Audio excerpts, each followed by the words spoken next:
Hello everyone, welcome to my shop. In this video I'm going to be going over the installation of the aftermarket NISMO caliper upgrade for the 350Z. I'm going to be replacing the Brembo, but the same process would work if you were using the stock brakes. The only thing is you would need Brembo rotors for this.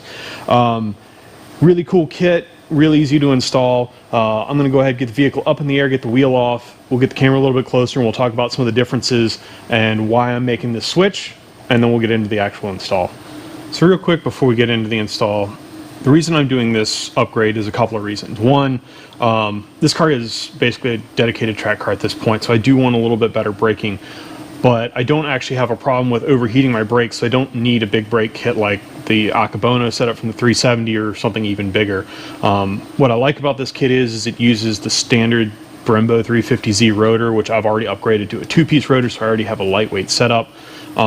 This kit is also fairly lightweight despite all the parts that come with it. I've actually weighed it, and this NISMO setup is actually the same weight as the Brembo setup, so not gaining any unsprung mass, so that's good from a performance standpoint.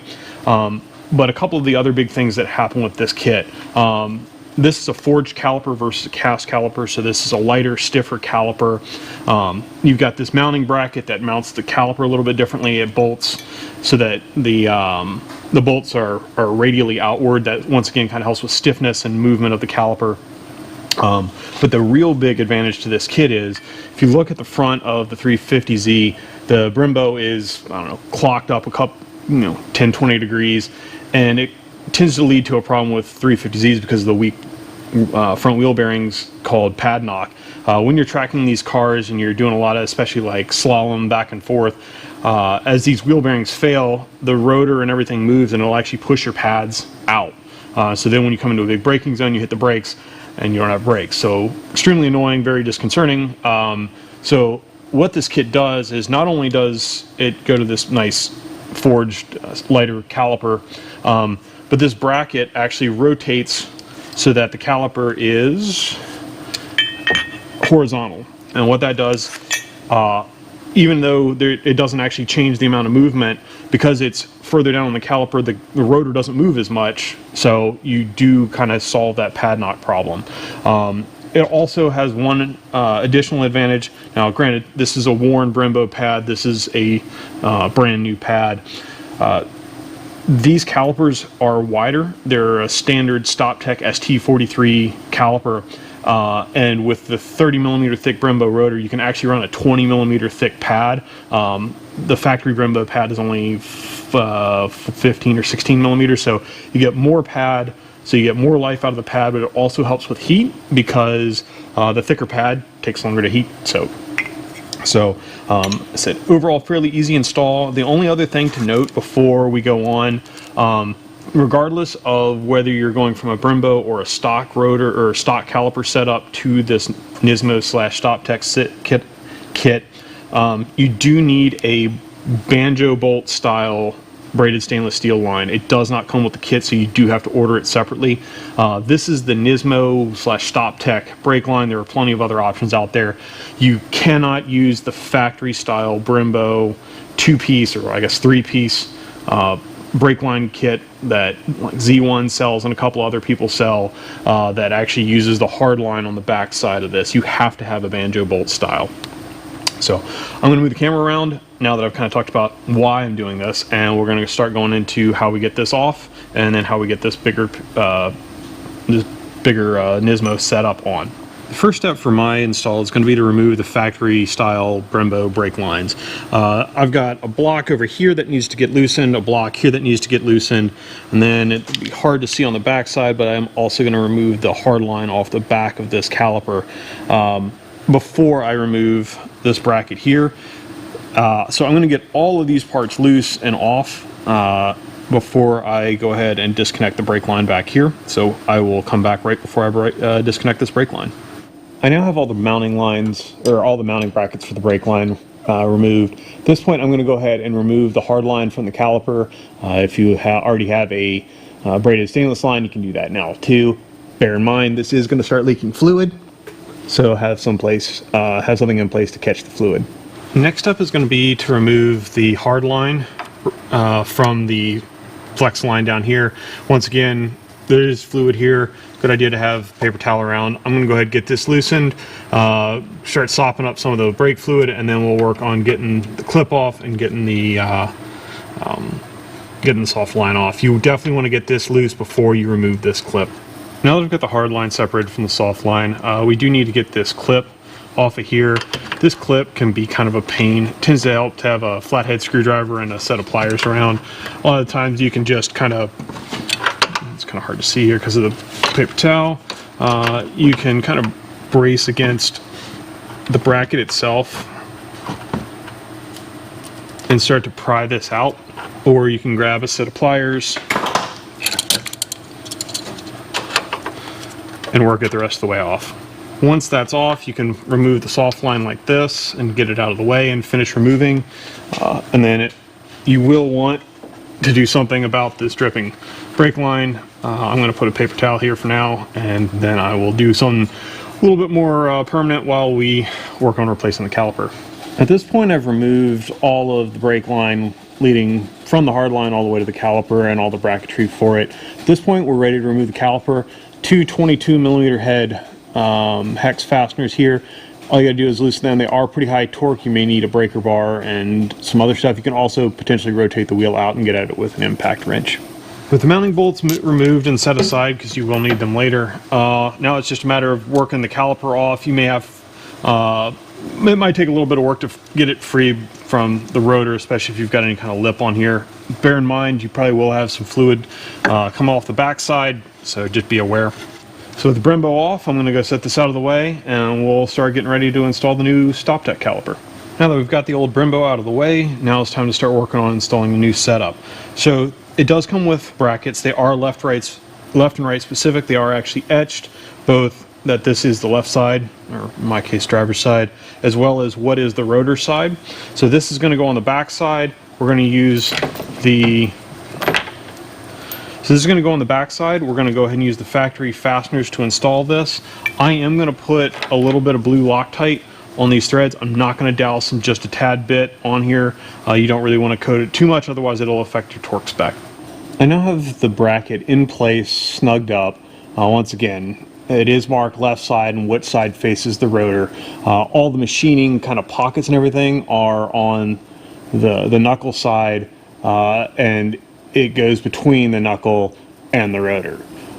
Now I'm ready to go ahead and torque this in place. It is 151 or 152 newton meters, which is 112 foot-pounds. So I'm going to go ahead and torque both bolts, and then we'll come back and work on mounting the caliper.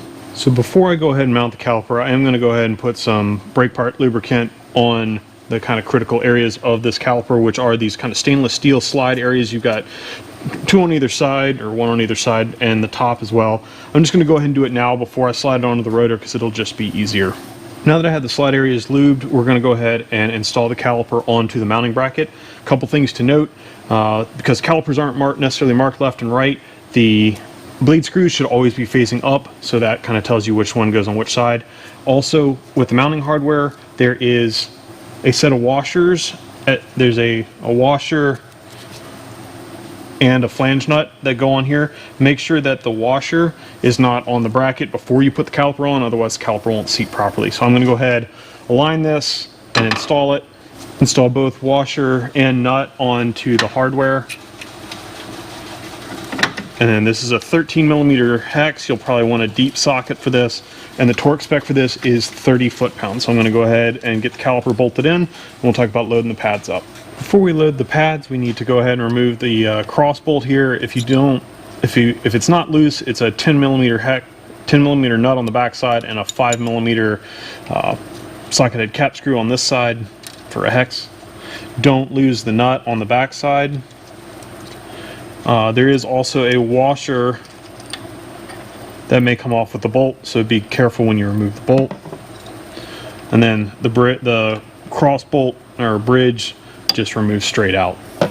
Now we're ready to go ahead and load the pads in.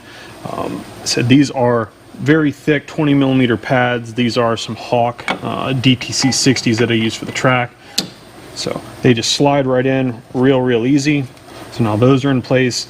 There is a spring-loaded bridge piece that will go in here that will push in on the pads, you do want to maybe get a little bit of caliper lubricant on the 2 contact points as well as here in the middle, just to kind of help protect from corrosion.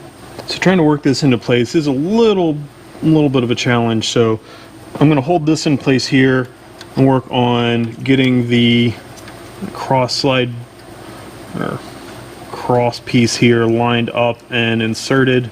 Once again, there is a washer. The washer should be under the head of the bolt, so I'm going to go ahead, work on getting that installed. That's now in, and now it's just a matter of putting the nut. Bear in mind the nut is a crimp nut, so there is a kind of tapered side on which should be facing out and a more flat side which should face in. No given torque spec on this, but it's not very high, so I'm just going to go ahead and snug this up. All it's trying to do is just make sure that this doesn't come loose. The next step is going to be to start routing our braided stainless line in. I said in this case I'm using the StopTech / NISMO one. I'm going to route it behind my coilover in this case. I'm going to go ahead, get it started in here. There should be 2 spots where the hex starts to kind of lock in here, so that'll help when you go to install it. This is our spring clip. It should be kind of this bowed up shape. I'm going to go ahead, make sure that my hard line is in there before I install this clip. Spring kind of bowed side up. Helpful to have a soft face mallet, and I'm just gonna pound that in, make sure it's good and in. At this point, the line is fixed. I'm gonna go ahead and start to thread this in, but I'm not gonna tighten it all the way down yet. As far as routing the line itself goes, and once again, this is for the NISMO branded StopTech line. I'm gonna come around the back side of my coilover shock here. I'm gonna come up and over the top side of the steering knuckle, and then I will connect the banjo bolt to the back side of the caliper. I'm going to go ahead and do that now before I work on attaching this bracket. We'll talk about that bracket here in just a minute. So now we're going to work on getting the other end of the line attached to the caliper. Once again, we're using a banjo bolt, so you've got 2 copper crush washers plus the banjo bolt itself, 1 copper crush washer on either side of the kind of hoop fitting. It is important that these get replaced every single time, so I'm going to go ahead and get this just snugged up. I'm not going to go ahead and torque this in yet. With this StopTech line, it only comes with a single bracket. They are marked left and right, so this is the L for the left side. Make sure that you install the right one on the right side, because otherwise this bracket will be facing the wrong direction. They do give you 2 different options for mounting. If you have the factory Brembo bracket, which I've already taken off, I could bolt this back into its factory location, and this bracket could go on the end here, and I can play around with the hose, with the line here, and kind of adjust how it comes through here. But what I did on the other side, and how I'm going to go ahead and use it, because if you don't have that bracket because you're coming from a non-Brembo, the other option is that you can use one of the bolts that goes into this upper bracket location. This should be, I think it's 8, I think, with a 12mm hex if you don't have one of the bolts. And you can go ahead and thread it into and install it in the upper threaded hole location, and just torque this in good and a little bit more than hand tight. You don't want it to move, but I'm going to go ahead and basically make it parallel to the knuckle here and get it good and tight in there. I don't have a torque spec, but as I said, just get it good and tight. Now that I have the bracket on the knuckle in place, I'm going to go ahead and tighten this down. I have the hose, I got a little bit of slack in the hose up here. It's not quite vertical coming off of this, but I'm going to go ahead and tighten this down. It is about 19 Newton meters or 14 foot-pounds is the torque spec for this. It's a 12mm fastener. You will need to kind of hold the line as you torque this, or it might twist on you. It's not that tight, so just be aware, kind of watch where this line is, make sure it's not hitting the caliper. That might prevent it from tightening down properly. The last part I'm going to tighten is going to be the hard line to the fitting. The reason I didn't do that before is because this still has some movement to it until you get this, so it kind of helps getting the banjo bolt in. So I'm going to go ahead, make sure that this line is kind of where I want it, make sure I don't have anything too bound up. I'm going to go ahead and tighten this in with my flare nut wrench here. It's a 10mm hex, and you just need that good and snugged up and tight. It is a flare fitting, you don't have to go crazy with it. Now the last step you're going to want to do before you start bleeding this thing and filling it with fluid and everything, now that we've got everything got to tighten down, you are going to want to actually cycle your steering through full lock and just double check that this line clears. If there are fasteners on the back side of the coilover, you've got all sorts of stuff in here. You just want to make sure that you don't bind anything up. So I'm putting it through the motions here. It gets a little close, and I definitely get a little bit of a rub on the knuckle, but only at full lock, so I'm not too worried about it. I will be keeping an eye on this. This is also at full droop. At suspension compression, I should be in a little bit better shape.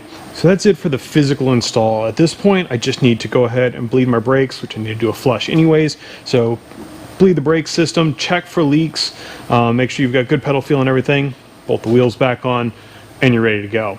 So overall, this is a very simple install. As I said, it doesn't require any real specialty tools. As I said, all you got to do is just bleed the brakes afterwards. Hoping for some improved brake feel on the track this season. Plus, they look pretty awesome. It's a nice heavy-duty big caliper with some nice big thick pads in it. So if you have any questions, leave them in the comments below. Otherwise, thanks for watching. Please like and subscribe, and check back in. I'll be doing some more installs later.